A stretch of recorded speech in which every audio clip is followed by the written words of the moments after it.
Bonjour à toutes et à tous, bonjour à vous la communauté de Debo et la cuisine africaine. Je vous souhaite la bienvenue sur cette chaîne. Aujourd'hui donc un nouveau plat, le soupe kandia. Le soupe kandia c'est un plat à base de poissons frais, de poissons séchés ainsi que de fruits de mer séchés et bien sûr de riz blanc. Dans la sauce donc, nous retrouvons le poisson, les fruits de mer séchés ainsi que de l'huile de palme et un nouvel ingrédient aujourd'hui, le gombo. Le gombo c'est un petit légume vert comme ça de cette taille là à peu près. Ça a à peu près la même longueur qu'un cornichon, mais ça a la peau beaucoup plus dure. De toute façon, vous verrez tout en détail sur la vidéo qui va suivre. A tout de suite.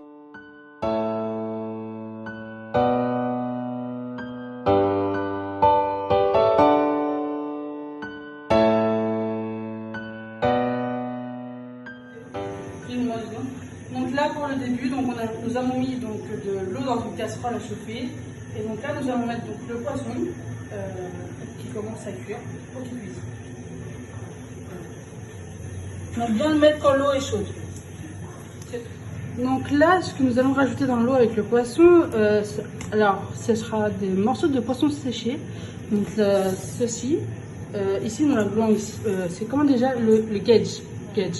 Et ça, donc ça provient d'un mollusque. Le nom je ne l'ai plus, mais je vous mettrai dans l'article avec la recette. Voilà. Et tout ça c'est séché et on va rajouter avec le poisson là. Donc maintenant nous allons rajouter ceci. Alors ceci ce sont des moules séchés. On va rajouter ça donc avec le poisson, le gage et le mollusque. Voilà, on va tout rajouter ça dans l'eau. Donc là après avoir mis le poisson séché avec le gage et le mollusque et ainsi que donc les moules séchées fumées. Là on laisse mijoter à peu près une dizaine de minutes. On a rajouté aussi une grosse poignée de sel. Voilà. Donc voilà la quantité de la marmite. Donc là on rajoute du poivron vert et du piment pour faire le nokos. Voilà quoi ça ressemble.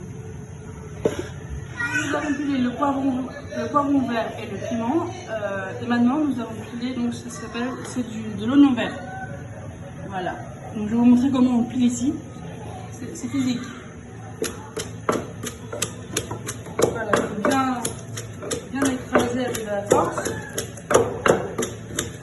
En faisant toute attention, le piment, ça peut éclater dans les yeux. C'est pas grave. Voilà, donc on fait ça jusqu'à ce que ça soit bien écrasé. Et après, nous allons rajouter donc le netetou. Comme je vous ai expliqué, c'est un ingrédient qu'on met dans le nokos. C'est une petite graine. Donc voilà, à tout de suite. Donc là, nous sommes en train de laver donc, le netetou. C'est la graine dont je vous ai parlé. Et là, donc, une fois lavée, on va bien la piler et la rajouter dans le nokos. Pendant ce temps-là, moi, je vais m'occuper du gombo. Donc le gombo, c'est comme ça. C'est un légume ici. On peut trouver en France dans les petites boutiques exotiques ou indiennes. Et le but, ça va être de le couper comme ça et après de le hacher. On rajouterait après à la fin, on rajoutera dans la sauce. Nous allons enlever le poisson frais qu'on a mis tout à l'heure à cuire, donc ce morceau-là. On va le mettre de côté pour le moment. Après, à la fin, on le découpera en petits morceaux pour pouvoir la rajouter une fois que tout le plat sera terminé. Voilà. C'est bon. Comme vous voyez, j'ai deux petits commis avec moi là, mes enfants, qui veulent essayer eux aussi. Comme quoi c'est difficile parce que même eux.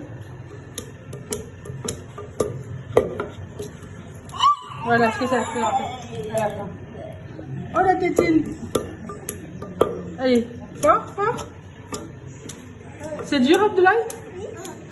Donc voilà ce que ça donne une fois que c'est pilé. Donc là c'est la partie du netetou. Donc ça c'est le netetou pilé. Donc voilà, il faut vraiment que ça fasse un tout petit peu granuleux comme texture, comme de la pâte en fait, je sais pas comment vous expliquer.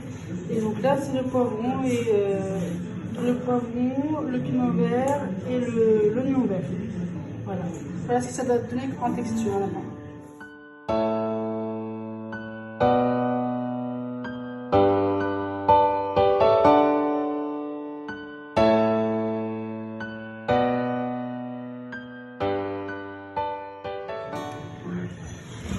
Voilà à quoi ça ressemblait. Donc ça c'est le combo une fois pilé haché, enfin haché et pelé. Voilà. Et donc ça, tout ça, on mettra pour la sauce. Donc voilà, donc là, nous prenons le gombo pilé. On va rajouter donc on va l'ajouter dans la marmite où il y a déjà donc, le poisson séché, donc le ketch qu'on appelle, la moule séchée et le mollusque. Voilà.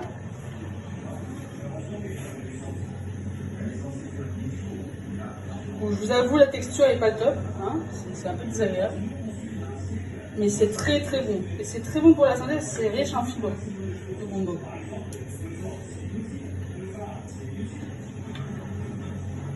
Voilà, vous en mettez bien partout. De toute façon, une fois que vous avez tout ajouté, vous mélangez. Et après, on passe à l'étape suivante. On mélangera avec ça, c'est plus facile. Mélangez énergiquement.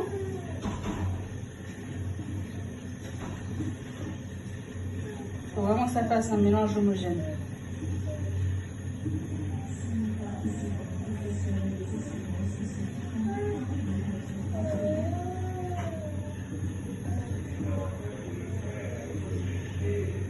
Voilà. Et donc, une fois que c'est bien mélangé, on va y ajouter donc la tomate concentrée. Comptez à peu près l'équivalent de 4 bonnes cuillères à soupe. Quand même, 4 bonnes cuillères à soupe.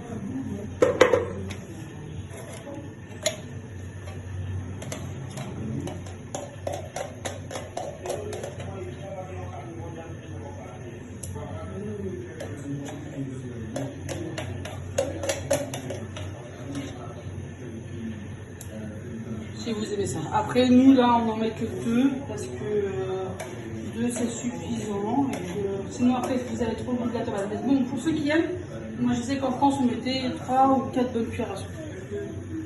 Voilà. Donc, une fois que c'est mis, pareil, vous mélangez.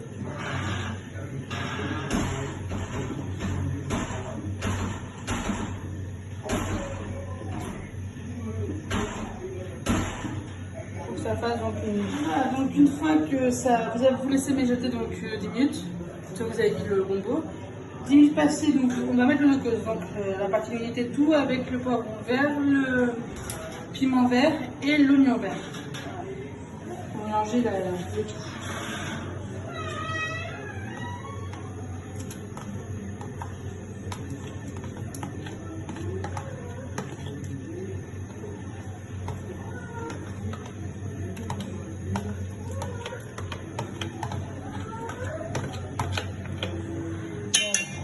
Donc une fois mis tout ça, vous mélangez bien.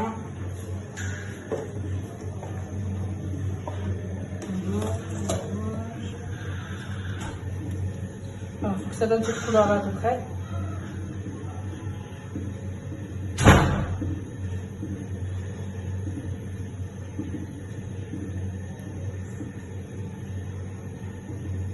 Voilà. Une fois mélangé, ce qui n'est pas le cas là, comme on voit. Mettez tout, il faut vraiment insister dessus parce que c'est des gros grumeaux. Il faut vraiment pas qu'ils coulent pas. Ok. Donc là c'est bon, donc ça donne cette couleur là.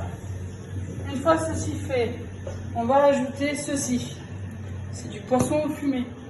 Donc voilà, les 10 minutes sont écoulées. Donc maintenant, on va pouvoir rajouter le dernier ingrédient, le poisson frais qu'on avait fait cuire au tout début. Donc, on l'a émietté et là, on va le mettre directement dans la sauce. Alors, il faut savoir une chose aussi, quand on cuisine ici au Sénégal, on fait tout avec la main droite et non avec la main gauche. J'expliquerai pourquoi plus tard. Là actuellement j'ai oublié, mais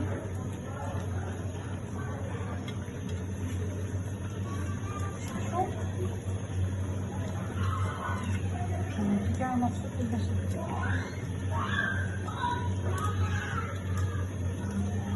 Pareil, vous en mettez un peu partout dans la marmite.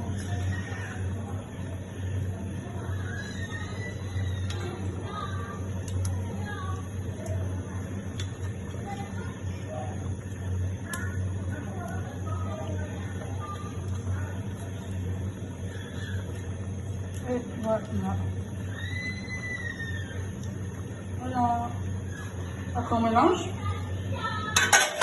Doucement bien sûr.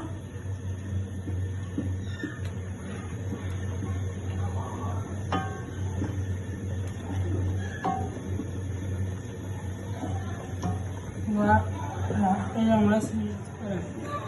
Donc voilà, la dernière étape maintenant, on va verser l'huile de palme. Donc comme vous voyez, une bonne tasse suffit largement. Donc voilà, on va directement verser dans le plat. Dans la marmite, je veux dire.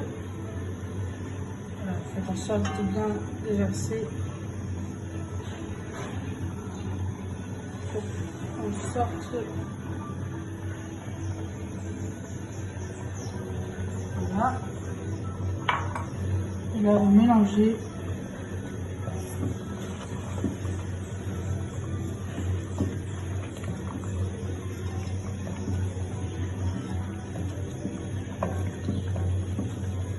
Je peux vous assurer que vous allez commencer à sentir la bonne odeur.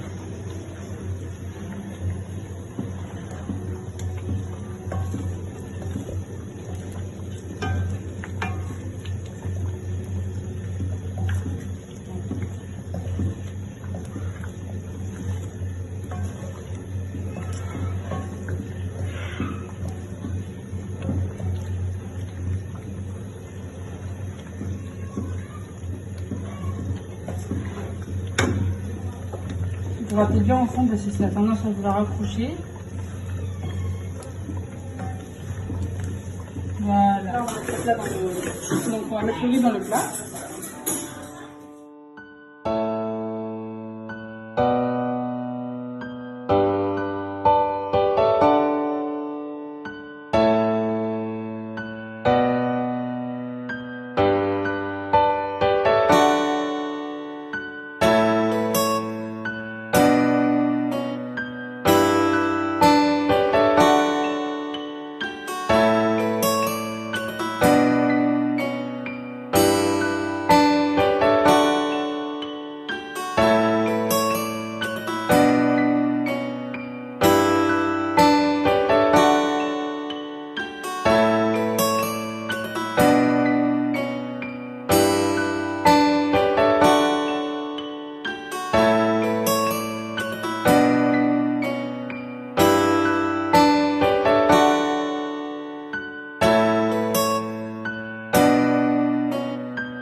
Ça défend dur, c'est bien fait. Ça arrive de longue distance. On est pas loin là, du panier qui va vraiment donner le premier coup de masse sur la tête de secondaire. Avec un peu de chance, les autres savent que c'est shot. Et là par contre, je l'ai un petit peu trop faible. C'est diabaté, un petit peu forcé. Il a posé un dunk, il a dit je ne partirai pas du Kigali sans la possibilité Donc voilà, le repas est terminé. Les invités ont bien aimé car il ne reste plus beaucoup. Aujourd'hui, nous avions donc un invité spécial, un ami d'enfance de mon mari. Malheureusement, il n'a pas pu être à côté de moi parce qu'il avait une urgence. Mais bon, le plat a plu, c'est l'essentiel. Apparemment, ça ressemblait beaucoup à... Donc, c'était authentique par rapport à ici. Donc, le défi est relevé. Dans tous les cas, vous retrouverez donc la recette complète dans mon blog de www.deboetlacusinaafricaine.com. Et surtout, si vous avez aimé cette vidéo, n'hésitez pas à liker la vidéo et surtout à partager et à faire parler autour de vous. Moi, je vous dis pour une prochaine vidéo et puis à bientôt.